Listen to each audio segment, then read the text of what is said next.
NATO has deployed part of its eastern flank, where American forces are participating in active military drills alongside Western allies.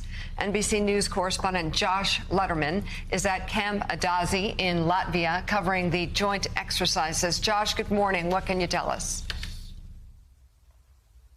Well, Mika, when you hear President Biden say over and over again that we will defend every inch of NATO territory, this is what he's talking about. This is the front lines of NATO, a Baltic nation that was part of the Soviet Union that has become very pro-Western in recent years, joined NATO, joined the EU. But they are very scared here that if President Putin is successful in overtaking Ukraine and has territorial ambitions that extend beyond Ukraine, countries like Latvia could be next. These guys that you can see behind me, they are paratroopers from the 173rd Airborne Brigade based out of Italy. And we got a chance today to see their deployment here as the U.S. and their NATO allies undergo an operation called Exercise Crystal Arrow, which is something they do every other year to try to make sure they are ready for anything that could happen.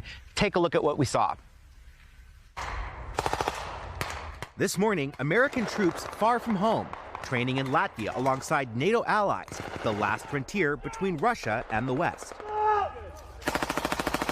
The battlefield scenarios these war games are simulating are entirely real.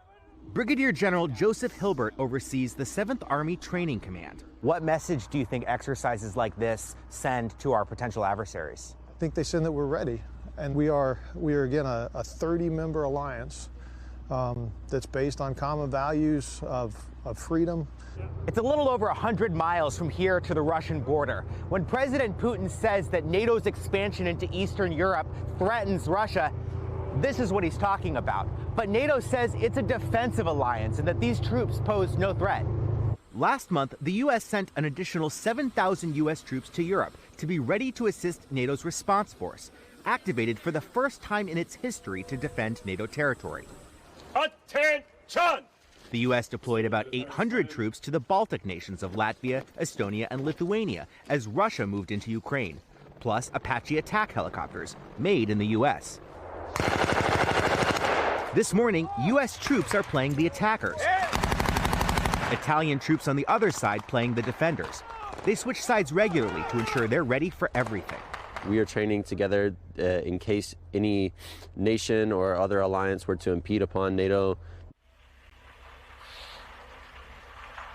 This morning, Secretary of State Antony Blinken landed here in Latvia as he is on a tour of all 3 Baltic nations to show U.S. resolve to defend all of its NATO allies. Earlier, he was in Lithuania, where Blinken said, look, NATO is defensive. It's not aggressive. It does not seek conflict with anyone, but that if conflict comes to NATO, it will be fully prepared to act. Mika? All right, NBC's Josh Lederman, thank you.